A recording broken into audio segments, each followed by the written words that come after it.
Koalisi Partai Gerindra dan PKB telah terjadi Sabtu kemarin. Kemungkinan muncul 4 pasangan calon presiden dan wakil presiden di 2024. Wow, semakin menarik kan? Bagaimana PDI Perjuangan dan partai politik yang belum menentukan sikap arah Pilpres? Mungkinkah mereka yang akan menjadi pemenang atau yang akan kalah? Bagaimana menurut kalian? Menurut analisis saya,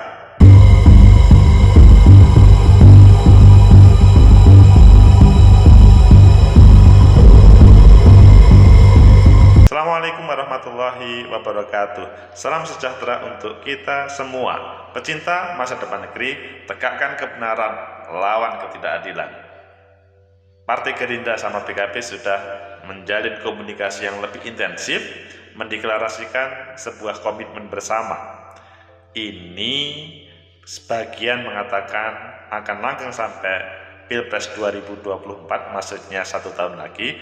Ada yang sebagian masih mengatakan, masih bisa kemungkinan pecah.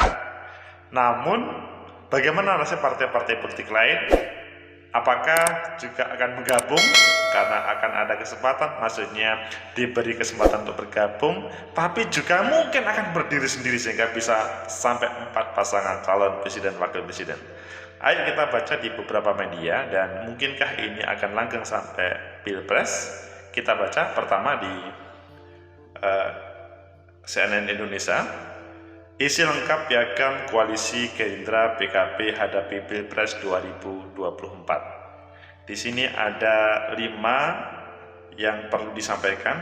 Intinya salah satu kesepakatan yaitu nanti untuk menentukan capres dan cawapres akan melibatkan Pak Prabowo sama Gus Muhaimin. Gerindra sama PKB tidak boleh meninggalkan salah satunya. Wah, ini jadi koalisi ini sudah ada semacam komitmen. Ya, kita nggak tahu karena sampai hari ini Pak Prabowo sebagai capres, Gus Muhaimin juga sebagai capres yang muncul di publik.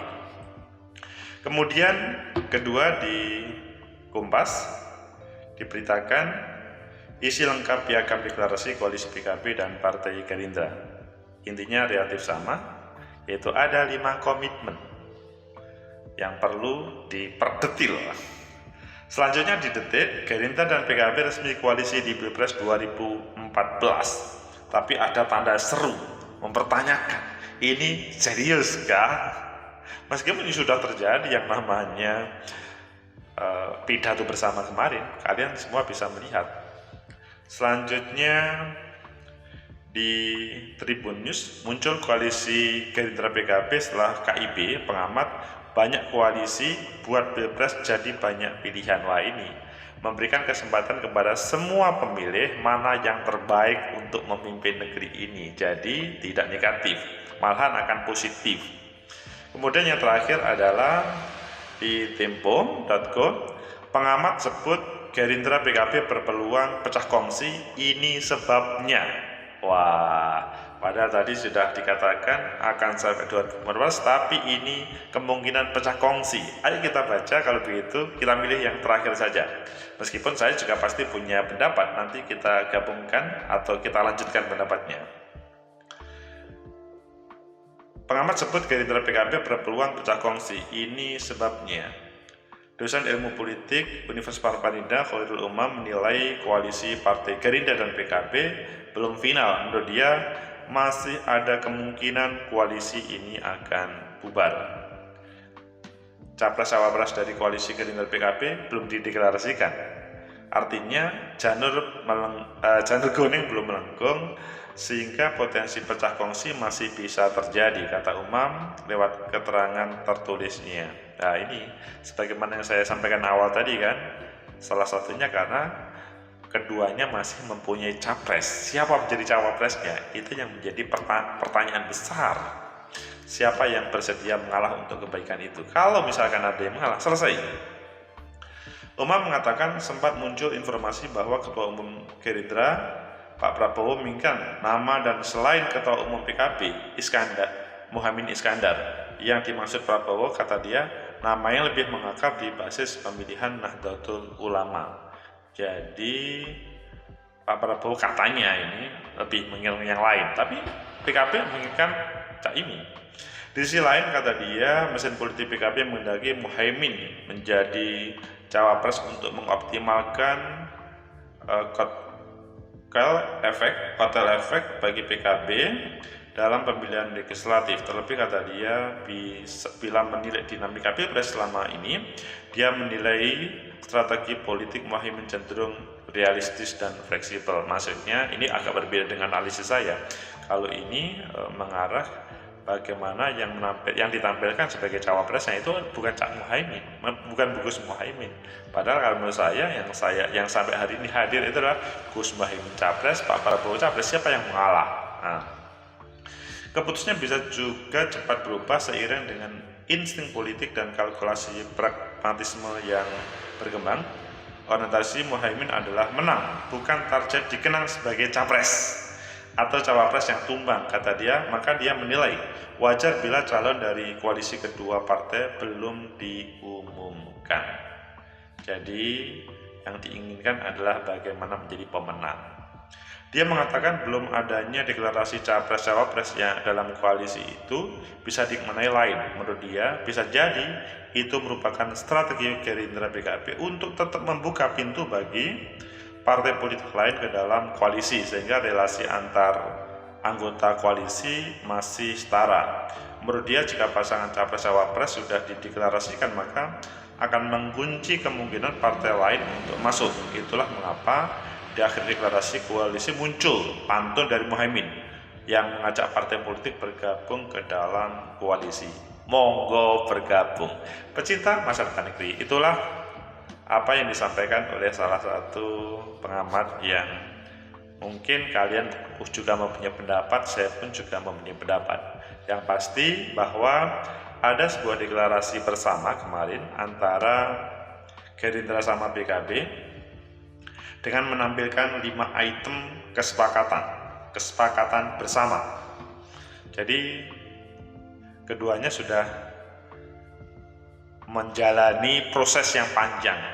Kalian kan tahu awal-awal PKB Gus Muhaimin itu kan mendekati bagaimana PKS bisa menjadi satu kendaraan, maksudnya satu koalisi, tapi selanjutnya tidak. Beberapa kali juga mendekati partai-partai politik lain, partai Demokrat ataupun lainnya. Begitu juga partai Gerindra pernah berkomunikasi dengan partai Demokrat ataupun partai lainnya. Pecinta masa depan negeri. Sehingga dari sini maka kalau menurut tadi ada 2 kemungkinan mengapa pada waktu kemarin tidak dilaksanakan pengumuman capres-cawapres. Yaitu pertama, dalam bahasanya itu adalah ini koalisi yang masih rapuh, ada kemungkinan pisah. Karena kalau nanti tidak ada kesepakatan siapa menjadi capres-cawapres, maka mereka akan pisah. Apalagi dalam bahasanya tadi, ya benar atau tidak, bahwa Pak Prabowo menghendaki kader NU tetapi bukan Gus Muhaimin. Apakah benar atau tidak, nanti coba itu diklarifikasi. Kemudian yang kedua, bahwa ini adalah sebuah strategi bagaimana partai-partai politik yang lain itu bisa bergabung karena belum ada capres-cawapres. Masih ada dalam bahasanya kesetaraan untuk bergabung. Itu kemungkinan-kemungkinan. Bagaimana menurut kalian? Apakah setuju dengan pendapat tersebut? Kalau menurut saya sih, pada kesempatan kemarin kita pertama harus memberikan ucapan selamat kepada Gerindra dan PKB, Pak Prabowo sama PKB yang telah mendeklarasikan. Ini adalah sebuah jalan untuk mencapai yang terbaik pemimpin di negeri ini. Hanya saja jangan sampai dalam proses ini kemudian ada yang saling meninggalkan, menafikan atau menelikung. Selamat untuk melakukan sebuah keputusan ini karena tinggal 1 tahun proses pilpres tersebut. Kemudian yang kedua, keduanya sudah melakukan koalisi dengan partai-partai politik dan mencari seirama. Sebelumnya kalian sudah paham bahwa Koalisi Indonesia Bersatu di sana ada Partai Golkar, P3 sama PAN sudah melakukan juga koalisi. Ini sebuah alternatif pertama pada waktu itu. Karena selain itu hanya partai atau PDI Perjuangan yang mampu untuk menampilkan pasangan presiden.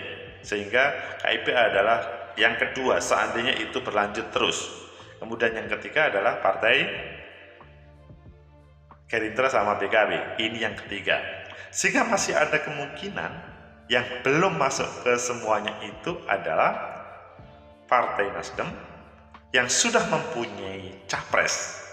Ada Pak Prabowo, bukan Pak Prabowo, mohon maaf, salah. Ada Mas Anies, ada Mas Ganjar, ada Pak Jenderal.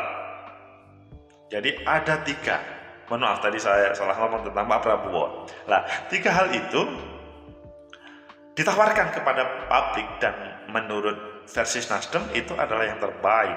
Meskipun berbicara Mas Ganjar kelihatannya cukup mengucapkan terima kasih, tetapi dia masih konsisten dengan PDI Perjuangannya, jadi tidak mau berpisah dengan PDI Perjuangan. Meskipun kalau ngomong PDI Perjuangan belum ada semacam tanda-tanda lampu hijau, lampu kuning aja belum ada, apalagi lampu hijau kepada Mas Ganjar. Itu Nasdem. Di sana juga ada Partai Keadilan Sejahtera, begitu juga ada Partai Demokrat. Nah, 3 partai ini kalau misalkan mereka bergabung, berkoalisi, maka kemungkinan ada 4 capres cawapres, dan ini akan seru. Pecinta masa depan negeri, sehingga dari semua itu kalau misalkan ada 4 capres cawapres, maka tadi bisa dikatakan ini banyak pilihan untuk rakyat Indonesia. Jadi rakyat tidak bingung siapa yang terbaik, maka mereka akan berkontestasi menampilkan terbaik. Survei yang sekarang ini ada mungkin merupakan gambaran awal, tetapi sangat bisa berubah tergantung para pejuangnya memperjuangkan dalam proses politik nantinya. Siapa yang akan menang itu semua tergantung pertama bagaimana mereka bisa berkomunikasi dengan rakyat sebaik mungkin mereka sebagai pemilih, sehingga pilihan rakyat akhirnya diberikan kepada si capres-cawapresnya. Ketiga, kemungkinan untuk menang dalam satu putaran itu tidak mudah, karena bisa dicek ya, kemenangannya harus 50% plus 1.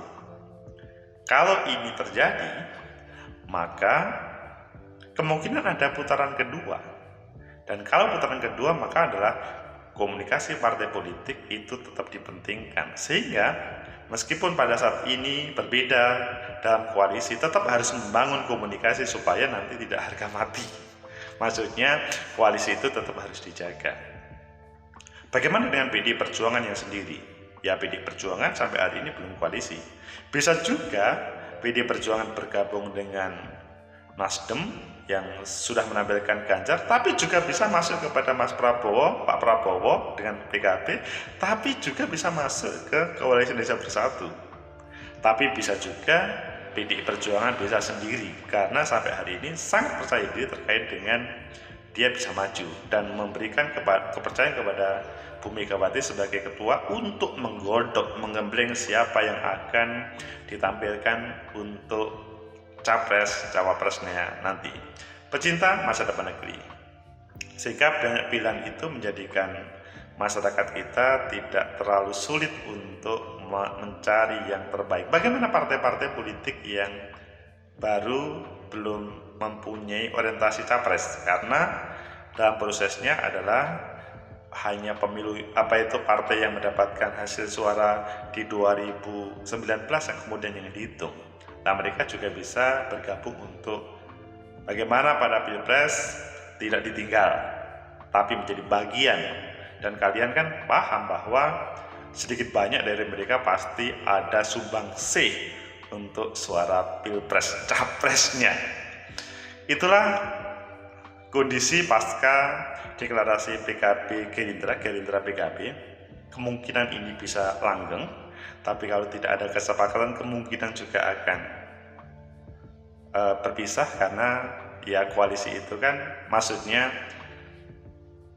kepastiannya itu sesudah semuanya terdaftar atau mendaftarkan diri ke KPU, siapa capresnya, siapa cawapresnya.